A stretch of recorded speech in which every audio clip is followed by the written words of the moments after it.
جو جس جانور کے گلے میں کسی کا پٹا نہیں ہوتا اسے جس وقت جس کا دل چاہتا ہے مار دیتا ہے، اور جس کے گلے میں کسی کا پھٹا ہوتا ہے بچا رہتا ہے۔ تجھ سے در در سے سگ سگ سے ہے مجھ کو نسبت، میری گردن میں بھی ہے دور کا پٹکا تیرا۔ ایک تو وارث والا بندے کو لوارث نہیں ہونا چاہیے، اور دوسرا اسے یہ بھی احساس ہونا چاہیے کہ میرے وارثوں کی میری طرف توجہ کتنی زیادہ ہے، میری طرف توجہ کتنی زیادہ ہے۔ اللہ بڑا مہربان ہے، بڑا کریم ہے، بڑا رحیم ہے، لیکن وہ کہتا ہے میری توجہ تو کرانا اپنی جانب، تو آ تو صحیح نا مسجد میں، میری توجہ کرانا، تو نماز پڑھے گا تو میں تجھے ثواب دوں گا، تو روزہ رکھے گا تو میں تجھے اجر دوں گا، تو حقوق العباد پورے کرے گا تو میں تجھے معاف کروں گا۔ یہ تھوڑی بات ہے کہ اللہ بڑا مہربان ہے تو ہم گھر میں بیٹھے رہیں تو رحمت چھلک چھلک کے آئے گی، اس میں شک نہیں، لیکن وہ کہتا ہے تجھے ماننا تو پڑے گا نا، اگر تو نہیں مانے گا تو تجھے سزا دوں گا۔ ایک تو وارث والے بنے، لوارث نہ بنے، اور دوسرا یہ خیال کریں کہ اگر میرا کوئی وارث ہے، میرے اگر کوئی آقا ہیں، تو میں نے کس حد تک ان کی توجہ اپنی جانب کرائی ہے۔ اعلیٰ حضرت فرماتے ہیں کیسے آقاؤں کا بندہ ہوں رضا، بول بالے میری سرکاروں کے۔ نسبت بندے کو بچا دیتی ہے۔ جب کسی کا کوئی وارث ہوتا ہے تو لوگ کہتے ہیں ستّی خیرہ، میں کہتا ہوں اسے ساری خیر ہی ہوتی ہے، 7-8 نہیں، ساری خیر ہی ہوتی ہے۔ مجھے دشمنوں نہ چھیڑو، میرا ہے کوئی جہاں میں۔ جب کوئی وارث ہوتا ہے نا تو پھر انسان بچا رہتا ہے۔ بہت ساری چیزیں تو ویسے ہی وارثوں کے کھاتے میں چلی جاتی ہیں، ادھر آتی نہیں۔ بہت ساری چیزیں تو ویسے وارثوں کے کھاتے میں چلی جاتی ہیں۔ وارثوں کے کھاتے میں حضرت بابا بلے شاہ صاحب فرمایا کرتے تھے، بلے شاہ دیو جانے مینوں اپنی توڑ نبھا لیندے۔ یاد رکھیں لاوارث اور بے وارث نہ بنے۔ جو بچہ باپ کے گھر کے اندر رہتا ہے، چھتری کے نیچے رہتا ہے، جو کہتا ہے میں ابا جی کے ساتھ ہوں، میں ادھر بیٹھا ہوں آپ کے ساتھ ہوں، باپ بھی خیال کرتا ہے، وہ کہتا ہے ٹھیک ہے میرا بیٹا ہے، اس کی ضرورتوں کا خیال کرتا ہے۔ جو بیٹا اپنے 4 برتن لے کے علیحدہ ہو جائے، ابا جی پتہ اسے کیا کہتے کہتے کماتے کھا موج کر، اب کماؤ اور کھاؤ، بات ختم ہو گئی۔ جب تک تو میری چھتری کے نیچے تھا، میری ذمہ داری میں تھا، اب موج کرو۔ اور بعض باپ ایسے بھی ہوتے ہیں جو کہتے ہیں بھئی وہ علیحدہ ہے، میرا اس کے سیاہ سفید سے کوئی تعلق، علیحدہ نہ ہو جائے، کبھی بھی علیحدہ نہ ہو جائے۔ جڑی بکری اجڑوں وچھڑی وہ بگیاڑا جوگی، علیحدہ نہ ہو جائے، اندر رہیں، چھتری کے نیچے رہیں، ادھر ادھر دائیں بائیں نہ بھاگیں۔ قرآن مجید فرقان حمید کی سورہ انفال کی آیت نمبر 33، کفار مکہ نبی پاک صلی اللہ تعالی علیہ وسلم سے کہتے تھے کہ اگر ٹھیک ہے ہم نہیں مانتے معاذ اللہ، تو آپ اللہ سے کہیں ہم پہ پتھر نازل کریں، آپ کہیں اللہ سے عذاب نازل کریں، کہیں اللہ سے۔ نبی پاک صلی اللہ علیہ وسلم نے نہیں کہا، یہ حضور کی رحمت تھی،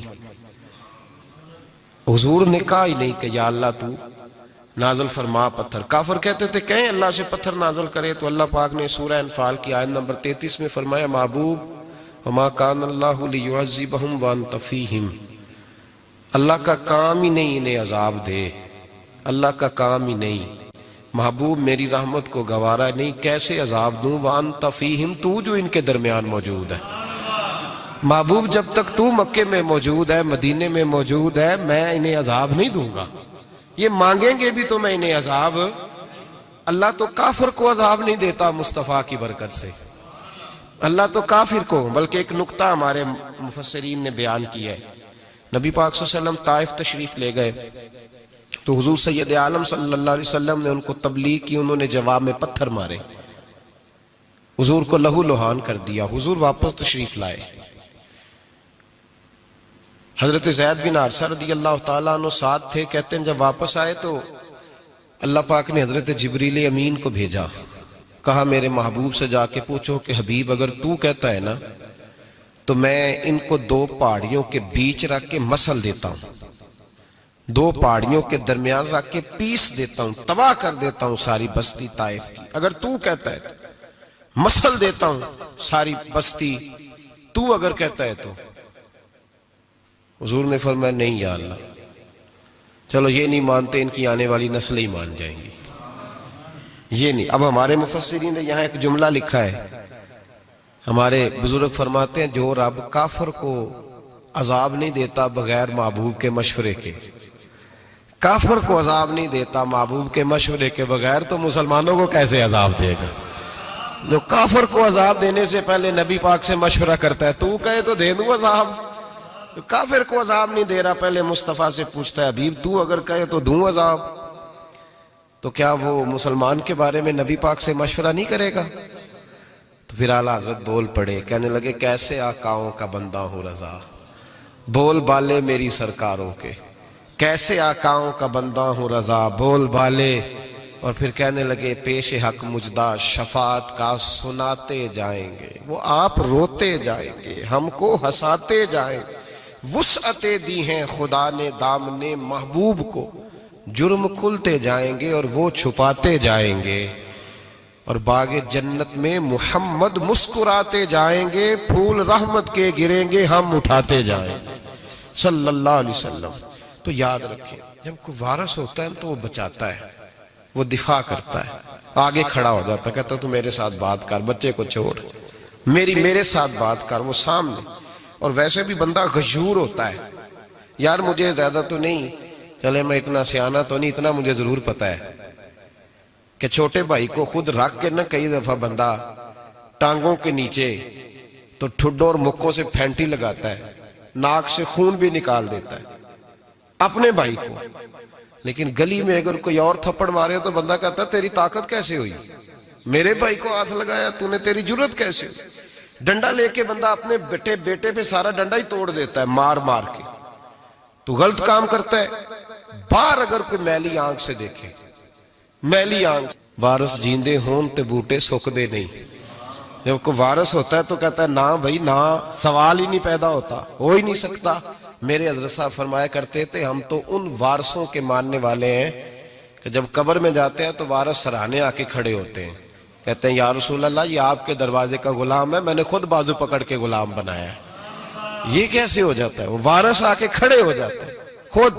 اور میں نے کئی دفعہ سنائی یہ بات، مولوی اشرف علی تھانوی نے لکھا ہے، غوث اعظم رضی اللہ تعالیٰ عنہ کا دھوبی کپڑے دھوتا تھا، فوت ہو گیا تو قبر میں فرشتے نے آ کے پوچھا من ربو کا، کہنے لگا جی میں تو عبد القادر جیلانی کا دھوبی ہوں۔ پھر پوچھا ماں دینو کا، کہنے لگا ساری زندگی غوث کے کپڑے دھوئے، میں اس کے کپڑے دھوتا رہا ہوں۔ اس نے کہا میں رب اور دین پوچھتا ہوں تو عبد القادر کا بتاتا ہے۔ مولوی اشرف علی تھانوی کہتے ہیں کہ حضرت غوث اعظم رضی اللہ تعالیٰ عنہ خود قبر میں آئے اور کہنے لگے تمہیں سمجھ نہیں آ رہی، تمہیں بتا تو رہا ہے کہ عبد القادر کے تو کوئی دروازے کے پاس سے گزر جائے تو اسے خدا یاد آ جاتا ہے، اس نے تو ساری زندگی کپڑے دھو کے دیے، اسے نہیں پتا خدا کا۔ کیسے آقاؤں کا بندہ ہوں رضا، بول بالے میری سرکاروں کے۔ کوئی وارث ہوتا ہے جب کوئی تیرا وارث ہوتا ہے، پھر تو بہت ساری ذمہ داریاں ویسے وارث کی ہوتی ہیں۔ جب کوئی تیرا وارث ہوتا ہے، لاوارث بن کے زندگی نہ گزارے۔ ہم نے کسی کو وارث بنایا ہی نہیں، بیعت بھی رسمی، عقیدت بھی رسمی، ارادت بھی رسمی، رسم ہی رسم، نام لکھوانے کے لیے بس کہہ دیا فلاں جگہ ہے۔ او بھائی جب کوئی وارث ہوتا ہے تو پھر حالات بدلے ہوئے ہوتے ہیں، پھر مزاج بدلے ہوئے ہوتے ہیں۔ حضرت مرزا مظہر جانا فرماتے ہیں کہ بارش ہوئی تھی تازی دلی میں تازی بارش ہوئی تھی، ایک بابا لکڑی کے جوتے پہنے کھڑا ہوں، اللہ اللہ اللہ اسی کسے دے کچھ بھی نہیں لگ دے نہ کوئی ساڈا دردی۔ بابا مست ہو کے جا رہا، اللہ اللہ کرتا جا رہا۔ ایک طوائف اپنے کوٹھے سے اتر کے تو سیڑھیوں پہ بیٹھی تھی، ساتھ اس کا یار بھی بیٹھا تھا۔ بابا اپنی مستی میں جا رہا ہے تو بابا جی کے پیروں سے کچھ مٹی اڑی تو اس عورت کے کپڑوں پہ پڑ گئی، پرواہ نہیں، بزرگ گزر رہے، وہ یار اس کا دوڑا ہوا آیا، اس نے آ کے تھپڑ مارا، کا خیال نہیں سارے اس کے کپڑے آلودہ کر دیے، تو کدھر تیرا دماغ نہیں ٹھیک؟ بابا نے نظر اٹھائی، کہا بیٹے میں نے دیکھا نہیں، چل اللہ تیرا بھلا کرے، تو نے بدلہ لے لیا۔ بابا جی چپ کر کے، وَإِذَا خَاطَبَهُمُ الْجَاهِلُونَ قَالُوا سَلَامًا، چپ کر کے گزر گئے. ٹھنڈ کا موسم تھا, بارش تازہ ہوئی تھی, حلوائی دودھ کاڑ رہا تھا. اس نے بٹھایا بابا جی کو پھٹے پہ, پیالہ پکڑا, دوڑ کے آگے بڑھا. بزرگ آ گئے, آئیے بیٹھیے. دودھ کا گرم گرم پیالہ شکر ڈال کے دیا. بابا جی نے دودھ پیا, پھر نظر جھکی, پھر رنگ بدلا. کہنے لگے مالک تو کتنا بے نیاز ہے, کہیں تھپڑ مرواتا ہے, کہیں دودھ پلاتا ہے.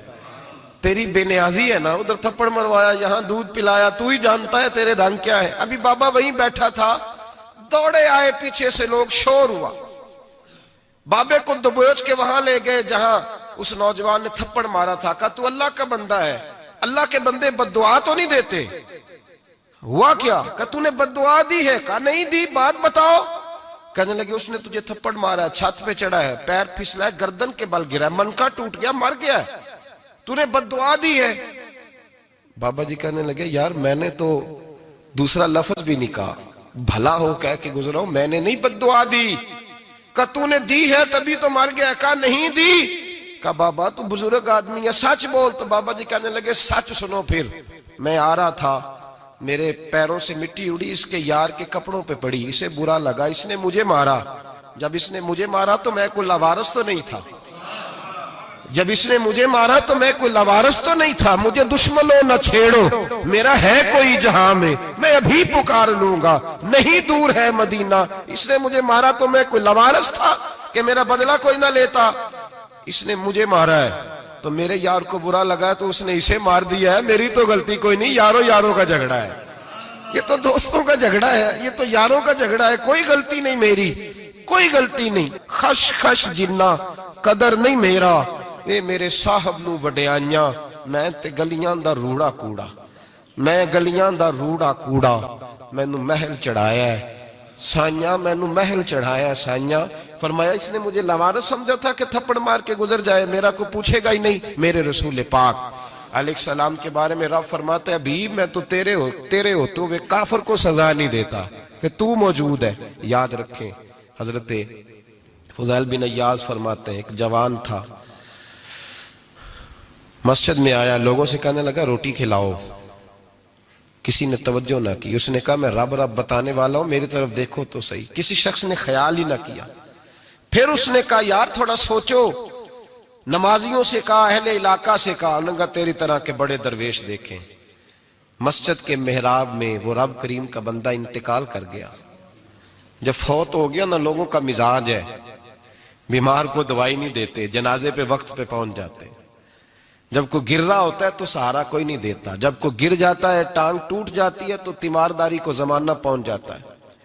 اور بزرگ وہ نوجوان اللہ کا نیک بندہ مسجد کے محراب میں فوت ہو گیا. حضرت فضیل ابن عیاض کہتے ہیں امام صاحب نے اعلان کیا چندہ دو, کوئی لاوارث فوت ہو گیا, کفن دینا. چندہ کٹھا ہوا, کفن خریدا, جنازہ پڑا. عشاء کے بعد دفن کر کے آئے. فجر کی نماز کے لیے جب امام اور مؤذن مسجد میں آئے تو چیخیں مارنے لگے, تڑپنے لگے, دور دور تک آوازیں پھیل گئی. دنیا دوڑی آئی, کیا ہوا؟ کہنے لگے وہ جو تم نے کفن پہنایا تھا وہ یہاں پڑا ہوا ہے, اور دیکھو کفن پہ تحریر لکھی ہے. تحریر کیا ہے؟ عرش کے مالک نے فرمایا میرے دوست نے روٹی مانگی, تم نے دی نہیں. اس نے تمہیں میرے قریب کرنے کے لیے اپنی طرف توجہ کرائی, تم نے کی نہیں. اور میرا یار تمہارے کفن کا محتاج تھا, سنبھال کے رکھو اپنا کفن, میں نے اسے جنت کا لباس عطا فرما دیا, سنبھال کے رکھو. یہ کوئی لاوارثوں کا ٹولہ ہے؟ یاد رکھیں جو وارث والے ہیں, وارث والے ان کا رنگ اور ہے, جو ماننے والے ہیں ان کا مزاج اور ہے. اپنی زندگی لاوارثوں کی طرح نہیں گزارے, تھوڑا سا ادھر گیا تھا تو پھر تھوڑا سا ادھر گیا تھا تو تھوڑا سا. یہ کیا بات ہوئی, یہ کیا بات ہوئی؟ اپنے آپ کو, اپنی نسبت کو, اپنے عقیدے کو مضبوط رکھیں. 1 انچ کے لیے اعلیٰ حضرت فاضل بریلوی رحمت اللہ علیہ کے مکان کی دیوار گر گئی. ایک کونا مکان کا, آپ جانتے ہیں پرانی دیواریں چھوٹی ہوتی تھی اور بارشوں میں اکثر گھروں کی دیواریں گری ہوئی ہوتی تھی. ایک سائیڈ کی دیوار گر گئی تو اس کونے میں ہندوؤں کا گھر تھا. اب مستری صاحب رات کو آئے, ان سے بات ہوئی تو کہنے لگے سویرے کام شروع کروں گا. کہا 1-2 صاحب نے کہ ہندوؤں کا گھر ساتھ ہے اور وہ دشمن بھی بڑے زیادہ ہیں, تو رات کو ہی ہو جائے. کہنے لگا جی نہیں میری مجبوری ہے، مزدور کہاں سے لاؤں گا، بڑے معاملات ہیں، سویرے شروع ہوگی۔ اب رات کو مولانا ظفر الدین بہاری علیہ رحمہ کہتے ہیں بچے مدرسے کے باقی سارے لوگ سب کو جمع کیا گیا، چونکہ اس طرف سے تھوڑا خطرہ تھا ہندوؤں کی جانب سے۔ کہا جناب یہ بڑے دشمن ہیں اسلام کے، تو اس طرح کرو کہ 2-3 بچوں کی ڈیوٹی لگائیں یا کچھ لوگوں کی یہاں رات کو پہرا دیا جائے۔ ٹھنڈ بھی بڑی زیادہ تھی، کھڑا ہونا بھی مشکل تھا۔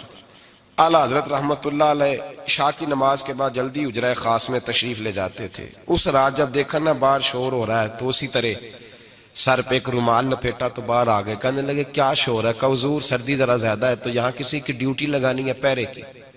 2 منٹ خاموش رہے، پھر فرمانے لگے کوئی ضرورت نہیں، جاؤ سو جاؤ سارے جا کے، کوئی ضرورت نہیں، جاؤ اپنے اپنے گھروں کو، کوئی حاجت نہیں، پہنچ جاؤ۔ کہا حضور مہربانی کرے، وہ طے ہونے لگا تھا۔ فرمایا میری وجہ سے کیوں کوئی ساری رات بیدار رہے، جاؤ تمہیں کہا نا آرام کرو۔ لوگ سو گئے۔ صبح فجر کی نماز پڑھ کے اعلیٰ حضرت رحمت اللہ تعالی علیہ جب سیڑھیاں اتر رہے تھے رضا مسجد کی، تو وہ جس ہندو کی جانب سے زیادہ خطرہ تھا وہ سیڑھیوں پہ بیٹھا تھا، مسجد کی سیڑھیوں پہ۔ سب لوگوں کی توجہ ہو گئی، کہنے لگا مولانا میں کلمہ پڑھنے آیا ہوں، مجھے کلمہ پڑھا کے مسلمان کر دو، میں کلمہ پڑھنے آیا ہوں، مسلمان کریں۔ لوگوں کی توجہ، اعلیٰ فرمانے لگے نہیں ابھی تو انتظار کر، تھوڑی دیر کے اچھی طرح سوچ لے، جذباتی فیصلہ نہ کر کہ تو آ رہا ہے۔ یہ کہہ کے جب 2 سیڑھیاں نیچے اترے اس کے پاس سے تو اس نے پیر تھام لیے، کہنے لگا اب ایسے تو نہ کرو، رونے لگا۔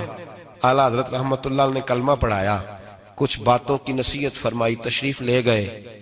گھیرنے والے گھیر کے بیٹھ گئے، کہنے لگے ہمیں بھی بتا بدلہ کیسے ہے۔ کہنے لگا دیوار گر گئی، آدھی رات کے وقت، آدھی رات تک انتظار کرتا رہا، پہرے دار کوئی نہیں، تو 2 تلواریں لے کر جب میں ان کے مکان کی جانب بڑھا، میں نے کہا آج گردن کاٹوں گا اور کاٹ کر کے نکلوں گا۔ کہتا ہے جب میں قریب آیا تو 2 شیر کھڑے تھے، اوپر سے پلٹ کے آیا تو پھر کھڑے تھے، ادھر سے پلٹ کے آیا تو پھر کھڑے تھے۔ فرماتے ہیں میں 2 گھنٹے کے بعد آیا تو پھر پلٹ کے کھڑے تھے، میں پھر 1 گھنٹے کے بعد آیا، سحری کا وقت ہو گیا تو پھر پلٹ کے کھڑے تھے۔ اب میں ڈر کے بھاگا۔ کہتے ہیں فاضل بریلوی نے اپنی کھڑکی سے منہ باہر نکالا، کہنے لگے اور کتنا تجربہ کرے گا، مجھے تو لاوارث سمجھتا ہے، لاوارث ہوں میں، اور کتنا تجربہ کرے گا، بس کر مان جا۔ میں نے کہا حضور یہ کون ہے، مجھے بتائیے تو صحیح یہ کون ہے۔ تو کہنے لگے میں نے ساری زندگی رسول اللہ کی عظمت کا دفاع کیا ہے، ساری زندگی غوث اعظم کے نعرے لگائے ہیں، ابھی تو یہ مدد صرف غوث پاک جیلانی کی بھیجی ہوئی ہے، ابھی تو غوث اعظم کی بھیجی ہوئی مدد ہے، مولا علی ابھی پیچھے ہیں، 2 جہاں کے محبوب ابھی اس سے پیچھے ہیں، وہ تو ابھی پیچھے ہیں، پیچھے کھڑے ہیں کہ ضرورت پڑی تو ہم بھی تیار بیٹھے ہیں۔ او بھائی آج رواج ہو گیا، رواج، میں نے 2-4 دن پہلے بھی کہا تھا، لوگ کہتے ہیں نہیں کوئی نہیں ضرورت، سامنے سارا کچھ نظر آ رہا ہے۔ او خدا کے بندو یاد رکھو نسبت ہے بڑی چیز، جانے تگو دو میں اگر کسی کو نسبت میسر آ گئی نا، نسبت، خالی دامن ہی مل گیا، تیرے ہاتھ میں کچھ ہے تو ہونی چاہیے نا، خالی دامن ہی تجھے کسی کا میسر آ گیا تو بچ گیا۔ اپنی نسبتوں کی حفاظت کریں، ان کو مضبوط کریں، ان پر محنت کریں، ان پر توجہ رکھیں۔ یہ نسبت جو ہوتی ہے نا، نسبت، یہ دیکھیں نا ایک گتا ہے، عام کتاب کو لگا ہوا ہے تو جہاں مرضی رکھ دو، اس کی کوئی قدر نہیں، لیکن جو گتا قرآن مجید کو لگ گیا ہے اس کو بغیر وضو چھونا جائز ہے۔ ایک پٹھے پہ اینٹ بنی ہے جو باتھ روم میں لگ گئی، وہاں بغیر جوتے کے جایا نہیں جا سکتا، اور جو مسجد میں لگ گئی وہاں جوتے پہن کے جایا نہیں جا سکتا۔ یہ نسبت ہے بڑی چیز، اگر میسر آئے نصیب ہو، اپنی نسبت کو مضبوط کر کے رکھا کریں، اس کی جولانی کا مظاہرہ کیا کریں، اس نسبت میں روز توانائی آنی چاہیے۔ میں آپ کو بڑی ذمہ داری کے ساتھ ایک بات بتاتا ہوں تجربے کی، ہمیں جتنا کسی نے آ کے کہا ہے نا نسبت کے خلاف، ہماری نسبت اس سے زیادہ مضبوط ہوئی ہے۔ ہمیں جتنا کسی نے آ کے کہا ہے نا جی آپ کو کیا ملا، آپ کو کیا ملا، تو ہم نے اتنا کہا یار جیسے جیسے تو کہتا جاتا ہے ہماری تو نسبت میں اضافہ ہوتا جاتا ہے، ہمارا تو مزاج بدلتا جاتا ہے، روز ایک نیا پردہ کھلتا ہے، روز ایک نیا رنگ واضح ہوتا ہے، روز ایک نئی توانائی۔ ابھی تھوڑے دن کی بات ہے، ایک مولانا شرف الدین صاحب ہے، مفتی صاحب، میرے حضرت صاحب کے مرید ہوئے، مفتی تھے، عالم آدمی تھے، سرکار تاج الشریعہ، ہمارے شیخ سے بیعت کی. اب ہمارے حضرت صاحب کا اس وقت حال وہی ہے وَرَأَيْتَ النَّاسَ يَدْخُلُونَ فِي دِينِ اللَّهِ أَفْوَاجًا. اب فوجوں کی فوجیں لوگ آتے ہیں. ہم نے دیکھا ہے صرف خالی مرید ہونے والے بار سینکڑوں کی تعداد میں ہزاروں لوگ بیٹھے ہیں کہ صرف بیعت اتنا کہہ دیں ہم نے قبول کیا. اس عالم میں اور جہاں حضرت صاحب کا اعلان ہو جائے کہ تشریف لا رہے ہیں وہاں لاکھوں کا مجمع جمع ہو جاتا ہے اور ایک جھلک دیکھنے کو لوگ ترستے رہتے ہیں. یہ کیفیت ہم نے دیکھی. وہ دور گزر گیا. کبھی ایسا بھی ہوتا تھا ایک میں ہوتا تھا ایک تو ہوتا تھا اور تیسری تنہائی ہوتی تھی. وہ دور بیت جاتا ہے. وہ لمحے کسی کسی کو نصیب آتے ہیں. حضرت کا وہ مولانا شریف الدین صاحب کہتے ہیں مرید ہوا تو مرید ہوا مجمع میں رسی حضرت پھینکتے ہیں یا چادر پھینکتے ہیں تو پکڑ کے مرید ہوا تو ساتھ ساتھ اور چادریں باندھی تھی لوگوں نے پکڑی ہوئی تھی. ایک مولانا میں جب بیعت ہو کے آیا ان کو بتایا تو مجھے کہنے لگے یار تو ایسی جگہ مرید ہو گیا جو تیری بات بھی نہ سن سکیں, جن کو تو دکھڑا بھی نہ سنا سکے, جو مصروف ہی بڑے رہتے ہیں. کہاں مرید ہو گیا تو؟ ایسے پیر کا بیعت ہوتا جہاں تو جاتا وہ تیرے پاس آتے, گفتگو ہوتی, بات چیت ہوتی. کہتے جب انہوں نے مجھے بہت زیادہ قائل کیا نا بہت زیادہ تو میں نے ارادہ کر لیا. میں نے کہا بات ٹھیک ہے بیعت کہیں اور ہونا چاہیے تھا.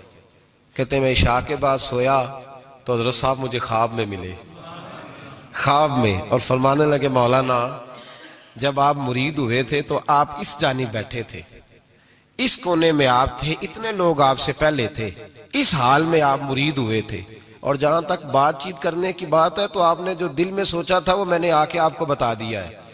پھر بھی بڑی ضرورت ہو تو میرے صاحبزادے کا نمبر لے لیں اور فون کر لیا کریں, بات ہو جایا کرے گی. کہتے ہیں یہ ابھی بات ہو ہی رہی تھی کہ میرے دروازے پہ دستک ہوئی تو میری آنکھ کھل گئی. میری آنکھ کھلی تو میں پریشان ہوں کہ نمبر تو ملا نہیں. ایک انجینئر صاحب میرے محلے میں رہتے تھے, فرماتے ہیں وہ شام کو میرے پاس آئے اور کہنے لگے مولانا سنا ہے آپ حضرت مفتی اختر رضا صاحب سے مرید ہو گئے. میں نے کہا ہاں. تو کہنے لگے میں ان کے مدرسے میں کام کر کے آئے ہوں, میرے پاس ان کے بیٹے کا نمبر ہے, چاہیے آپ کو؟ نمبر ہے چاہیے. کہتے ہیں نمبر مجھے وہ شام کو گھر آ کے دے گئے. اب جب میں آستانہ نور پہ بریلی شریف ملنے کے لیے حاضر ہوا تو میرے دل میں خیال آیا, جب میں اندر گیا نا تو میرے دل میں خیال آیا حضور خواب جو آئی تھی اتنی بھی جلدی کیا ہے, ذرا ٹھہر جائیے. آپ ملے جو تھے تو صاحب نمبر بھی دے ہی جاتے. میرے دل میں خیال آیا تو السلام علیکم کے بعد حضرت کہنے لگے مولانا مجھے تو جلدی کوئی نہیں تھی, آپ کے دروازے پہ دستک ہو گئی تھی. مجھے تو کوئی جلدی نہیں تھی, آپ کا دروازہ بجنے لگا تھا, مجھے تو جلدی کوئی نہیں تھی لوٹنے کی. ہر مشکل دی کنجی یارو ہاتھ مرداں دے آئی, اور مرد نظر کرے جس ویلے مشکل رہے نہ کائی. بس لوگوں یہ یاد رکھو اور اس پہ عمل کرو, اپنی نسبتوں کو مضبوط کریں. ہمارا تو جیسے دن کا اجالا چمکتا ہے نا, چمکتا ہے دل کا اجالا, جیسے نیا دن چڑھتا ہے ہمارے لیے تو ایک نئی روشنی لے کے آتا ہے. اپنے آپ کو بیدار رکھیں. سورج اگر باہر پورا نکل آئے نا تو جو آدمی آنکھیں زور سے بند کر لے اسے کوئی شے نظر نہیں آتی. پورا سورج نکلا ہوا بھی ہو, سورج اسے نظر آئے گا جس کی اپنی آنکھیں بھی کھلی ہوں گی. تو آنکھیں نہیں کھول رہے, تو آنکھیں نہیں کھول رہے, آنکھیں, یہ شکوہ آنکھیں نہ کھولنے کا ہے. آنکھیں نہیں کھول رہے تو سورج کیسے نظر آئے گا؟ بات ذرا سخت ہے پر چلو آپ میرے عزیز ہیں کر جاتا ہوں. ملا رومی رحمت اللہ تعالی علیہ فرماتے مجھ سے ایک شخص نے کہا کہ نبی پاک صلی اللہ تعالی علیہ وسلم اگر سراجم منیرہ ہے تو نظر کیوں نہیں آتے؟ تو میں نے کہا الو اگر آنکھیں بند کر لے تو اسے کوئی شے نظر نہیں آتی. آنکھیں بند کر لے تو اسے کوئی شے نظر, تو آنکھیں تو کھولنا, آنکھیں کھول. یہاں میں اپنے کمرے میں یوں پردہ آگے کر کے لائٹ بند کر کے باہر شور مچاؤں, سورج کوئی نہیں, سورج کوئی نہیں, تو مجھے کوئی بندہ کہے گا پاگل اس طرح کر, باہر نکل, ادھر آ تجھے دکھاؤں سورج ہے کہ نہیں, تیری تو اپنی آنکھیں بند ہے. اقبال کہتے ہیں دل بینا بھی کر خدا سے طلب, آنکھ کا نور دل کا نور نہیں, اندر کی آنکھیں کھول. اندر اتنا اندھیرا ہے تو باہر کیسے نظر آئے گا؟ تو لوگ آنکھ ہی نہیں کھولتے, دائیں بائیں دیکھتے رہتے ہیں. نسبت کو مضبوط کریں. رب تو فرماتا ہے حبیب تو موجود ہے تو میں کافر کو بھی عذاب نہیں دیتا. اب یہاں خالص نسبت کا بیان ہے, خالص. یہ نہیں فرمایا کہ حبیب ان کے عمل اچھے ہیں تو میں عذاب نہیں دیتا. یہ نہیں فرمایا کہ حبیب یہاں خانہ کعبہ ہے تو میں عذاب نہیں دیتا. نسبت کی بات فرمائی, نسبت کی. یہ نہیں فرمایا کہ حبیب یہاں روز طواف ہوتا ہے تو عذاب نہیں دیتا. یہاں تلاوت ہوتی ہے تو فرمایا حبیب تو ہے, تو ہے, اس لیے میں انہیں عذاب. مدینے میں کبھی زلزلہ نہیں آیا, پتہ ہے آپ کو؟ اس لیے نہیں آیا کہ وہاں میرے مصطفیٰ کا گنبد خضرا ہے۔ کوئی فصل وہ بیجتے نہیں، کوئی فصل بوتے نہیں، وہ کوئی فصل بھی، لیکن دنیا کی ہر شے آپ کو مدینے میں ملتی ہے۔ جو سب سے اچھا پھل کھانا چاہے اسے مدینے میں جا کے ملتا ہے، اس لیے کہ وہاں گنبد خضرا کی ہریالی موجود ہے۔ دنیا کی ہر نعمت ملتی ہے اس لیے کہ گنبد خضرا جو موجود ہے۔ تو بھائی یہ نسبتوں کی بار ہے، نسبتوں کی۔ پرانی امتوں میں جب کوئی گناہ کرتا تھا تو دروازے پہ لکھا ہوتا تھا سویرے، میرے حبیب نے دعا فرمائی، مولا یہ میرے ہیں انہیں رسوا نہ کرنا، اے اللہ میرے ہیں انہیں رسوا نہ کرنا۔ تو میرے بھائی سن لو اور یاد رکھ لو، لاکھوں پاپ بھی لوگ کر کے آئیں، سویرے منہ دھو کے نکل آئیں تو عرش کا مالک رسوا نہیں کرتا، بلکہ کہتا ہے تو میرے دامن میں چھپ جا، اندر جا کے جہاں گناہ کیا ہے وہاں جا کے دل سے سچی توبہ کر لے، میں قیامت میں بھی کسی کو نہیں بتاؤں گا کہ تو نے گناہ کیا۔ تو برکت کس کی ہے؟ رسول پاک کی۔ یہ برکت کس کی ہے؟ حبیب دو عالم کی صلی اللہ۔ غلامی کا رشتہ مضبوط کریں، غلامی کا وارث والے بنے، لوارث نہ بنے۔ لوارثوں جیسی زندگی نہ گزارے، جہاں مرضی چلے گئے، جہاں مرضی چھٹیاں کار ہے، جتنے مرضی ٹائم بتائے، جو مرضی طبیعت میں آیا کرتے پھرے، پتہ ہی کوئی نہیں، حال ہی کوئی نہیں، یہ کوئی کیفیت نہیں ہے کوئی بھی۔ مجھے ایک صاحب کہنے لگے کہ ایک پیر بھائی پوچھ رہا تھا حضرت صاحب کا حال کیا ہے، میں نے آج کے بعد اس نے تجھ سے پوچھا تو بالکل نہ بتانا۔ وہ کیسا بیٹا ہے، وہ کیسا بیٹا ہے جو پڑوسیوں سے دائیں بائیں لوگوں سے حال پوچھتا ہے، اسے پتہ ہی نہیں، اسے خبر ہی نہیں، اسے تو لمحے لمحے کی خبر ہونی چاہیے، اسے تو منٹ منٹ کا پتہ ہونا چاہیے تھا۔ وہ اس نے کس طرح کی نسبت رکھی ہوئی ہے جس کو ہم سایوں سے پوچھنے پڑتا ہے ذرا پتہ کر کے بتانا حال کیا ہے۔ تو کدھر تھا بھائی، اتنی دیر ہو گئی، تو نے حال بھی کسی اور سے پتہ کرانا ہے۔ میں نے کہا اس کو کہنا آج کے بعد حال پوچھنا ہوا تو خط لکھے، میں بھی جواب لکھ دوں گا، بات ختم ہو گئی۔ جب دور دور جو رہنا ہے تو ٹھیک ہے، پھر اس طرح نہ تو خدا ہے نہ میرا عشق فرشتوں جیسا، دونوں انسان ہیں تو پھر کیوں اتنے حجابوں میں ملے۔ اور اس نے کہا تھا اب کہ ہم بچھڑے تو شاید کبھی خوابوں میں ملے، جیسے سوکھے ہوئے پھول کتابوں میں ملے۔ ایسا کام نہ کریں کہ وہ انداز ہی بدل جائے، اپنے آپ کو، اپنی نسبتوں کو مضبوط کریں۔ اللہ تبارک و تعالیٰ سے دعا اور التجا ہے کہ اللہ کریم ہمیں نسبتوں کی مضبوطی عطا فرمائے، اور اللہ تبارک و تعالیٰ ہمیں یہ توفیق دے کہ ہم سمجھ جائیں اس بات کو کہ اصل بات ہے کیا، اور اصل کی مضبوطی کتنی ضروری ہے، اصل تک پہنچنا کتنا ضروری ہے۔ اور یہ بھی یاد رکھیں، اماں جب ناراض ہوتی ہے نا، جب اماں ناراض ہوتی ہے تو کہتی ہے بس نکل جاتا، فٹافٹ نکل جاتا، دوڑ جا، کوئی تعلق نہیں۔ ابا بھی کہتا ہے آج آیا تو ٹانگیں توڑ دوں گا، حال ہی کوئی نہیں۔ اور وہی بیٹا جا کے 2 منٹ پیروں میں بیٹھتا ہے، کہتا ہے اماں تجھے پتہ ہی نہیں میں کتنی ٹینشن میں تھا۔ تو وہی اماں باہر نکل کے پہلے بڑھ کے مار رہی ہوتی ہے حد کر دوں گی، پھر وہی اماں کہتی ہے بڑا پریشان ہے بیچارہ۔ یہ کیفیت ہے، اپنے آپ کو صحیح کریں، اپنی نسبتوں کو مضبوط کریں، احکامات پہ عمل کریں، محبوب کی غلامی تگڑی کریں۔ یہ جو سستیاں ہیں، کوتاہیاں، ان کو دور کریں۔ زندگی کا لطف آتا ہی تب ہے جب آپ پورے طور پر اپنے آپ کو کوڑا تخت دنیا دا باہو، فکر سچی بادشاہی ہو،